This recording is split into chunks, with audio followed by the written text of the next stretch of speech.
So ఈరోజు మనం మాట్లాడుకునే టాపిక్ ఏంటంటే కరోనరీ క్యాల్సిఫికేషన్. దీనికి కారణాలు ఏంటి, అసలు ఈ కాల్షియం డిపాజిట్ అవ్వడం కారణాలు, కాల్షియం స్కోర్ ఎంత ఉంటే సిగ్నిఫికెంట్ మేము ఇంటర్వెన్ అవ్వాలని చాలా మంది ప్రశ్నలు అడుగుతూ ఉంటారు. మరి ఎలా తగ్గించాలి ఈ కాల్షియంని?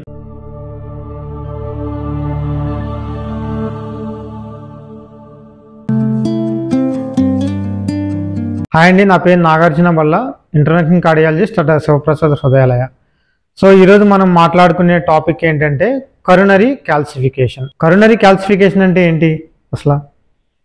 ఈ మధ్యకాలంలో ఏంటంటే చాలామంది ప్యాకేజెస్ చేస్తున్నారండి. ఈ ప్యాకేజెస్లో ఈ కరోనరీ కాల్షియం స్కోర్ కూడా ఇస్తున్నారు.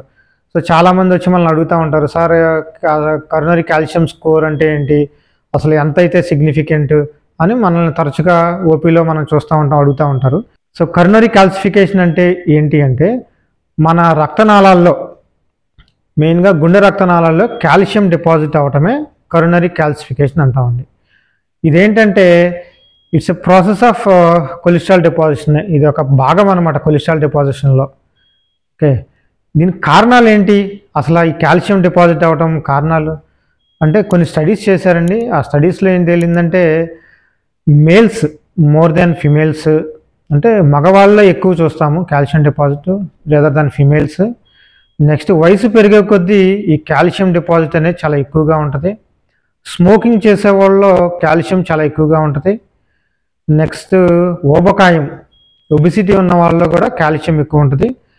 అలాగే కొలెస్ట్రాల్ ఎక్కువ ఉన్న వాళ్ళలో కూడా కాల్షియం ఎక్కువ డిపాజిట్ అవుతూ ఉంటుంది అనమాట.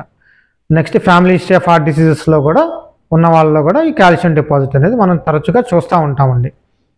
ఓకే, సో ఈ కాల్షియం అసలు ఎందుకు డిపాజిట్ అవుతుంది, ఎలా డిపాజిట్ అవుతుందంటే, అసలు ప్యాథోఫిజియాలజీ చూసినట్లయితే ఇదేంటంటే ఇన్ఫ్లమేషన్ అండి. ఇట్స్ మొత్తం అంతా ఇన్ఫ్లమేషనే.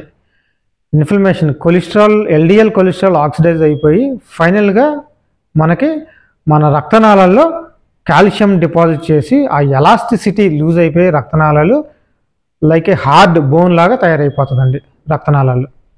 ఇదంతా కూడా కారణం ఏంటంటే ఇన్ఫ్లమేషన్ అంటాం దీన్ని, ఈ ప్రాసెస్ అంతటిని కూడా. సో దీన్ని ఎలా ఐడెంటిఫై చేస్తామండి మరి కాల్షియం స్కోర్ని అంటే, మనకి సిటీ కాల్షియం స్కోర్ అనే టెస్ట్ ద్వారా, లేకపోతే సిటీ యాంజియోగ్రామ్ అనే టెస్ట్ ద్వారా ఈ కాల్షియం చూడొచ్చు. సో ఈ సిటీ కాల్షియం స్కోర్ చేసి దాన్నే అగస్టన్ స్కోర్ అంటాము.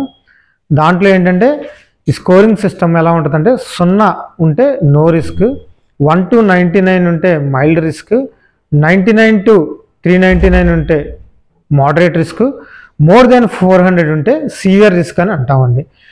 సో నెక్స్ట్ ప్రశ్న ఏంటంటే, సార్ ఈ కాల్షియం స్కోర్ ఎంత ఉంటే సిగ్నిఫికెంట్ మేము ఇంటర్వెన్ అవ్వాలని చాలామంది ప్రశ్నలు అడుగుతూ ఉంటారు.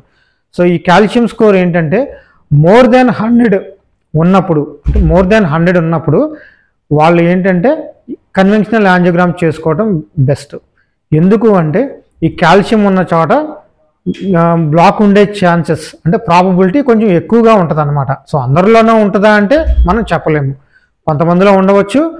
అలాగే కాల్షియం స్కోర్ ఎక్కువ ఉన్న వాళ్ళలో బ్లాక్ లేకపోవచ్చు, కాల్షియం స్కోర్ తక్కువ ఉన్న వాళ్ళలో కూడా బ్లాక్ ఉండే ఛాన్సెస్ ఉంటాయి అన్నమాట. ఇదంతా కూడా ప్రాబబిలిటీయే. సో దీన్ని ఎలా ఐడెంటిఫై చేస్తాం సార్ మరి ఈ కాల్షియం స్కోర్ని అంటే, మనం test first CT calcium score or CT coronary angiogram, ఈ ద్వారా మనం ఈ కాల్షియం స్కోర్ని ఐడెంటిఫై చేస్తాము. వీటిల్లో మోర్ దెన్ 100 ఉన్నప్పుడు దాన్ని మనం కన్వెన్షనల్ యాంజియోగ్రామ్ చేసి ఏమన్నా బ్లాక్ ఉందా లేదా అనేది మనం ఐడెంటిఫై చేసి చెప్తామండి. నెక్స్ట్ ఏంటంటే ఈ మరి ఎలా తగ్గించాలి ఈ కాల్షియంని అని చాలామంది ప్రశ్నలు అడుగుతూ ఉంటారు. సో దీనికి ఏంటి అంటే, మన యొక్క షుగరు, బీపీ, స్మోకింగ్ ఇవన్నీ చాలా కంట్రోల్గా ఉంచుకోవాలండి. షుగరు, బీపీ కంట్రోల్ ఉంచుకోవాలి, స్మోకింగ్ క్విట్ చేయాలి, అలాగే కొలెస్ట్రాల్ కంట్రోల్లో ఉంచుకోవాలి. నెక్స్ట్ ఒబిసిటీ తగ్గించుకోవాలి. తగ్గించుకున్నట్లయితే ఆ ఇన్ఫ్లమేషన్ అనేది తగ్గి మనకు ఆ కాల్షియం డిపాజిట్ అనేది తగ్గిద్ది అనమాట రక్తనాళాల్లో. సో ఈ ఎఫెక్ట్ ఆఫ్ కాల్షియం, ఈ కాల్షియం యొక్క ఎఫెక్ట్ ఏంటి అంటే, ఈ కాల్షియం మనకు రక్తనాళాల్లో డిపాజిట్ అయిపోయి ఆ రక్తనాళాలు ఎలాస్టిసిటీ లూజ్ అయిపోయి లైక్ ఏ హార్డ్ స్ట్రక్చర్ లాగా తయారైపోతాయండి. దీనివల్ల అక్కడ బ్లాక్ కూడా ఏర్పడే తత్వం ఉంటుంది. అలాగే బీపీ పెరుగుతూ ఉంటుంది. ఈ కాల్షియం అనేది మన రక్తనాళాల్లో, గుండె యొక్క రక్తనాళాల్లో కాదు, టోటల్ మన బాడీలో ఉన్న రక్తనాళాలన్నింటిలోనూ డిపాజిట్ అవుతూ ఉంటుంది.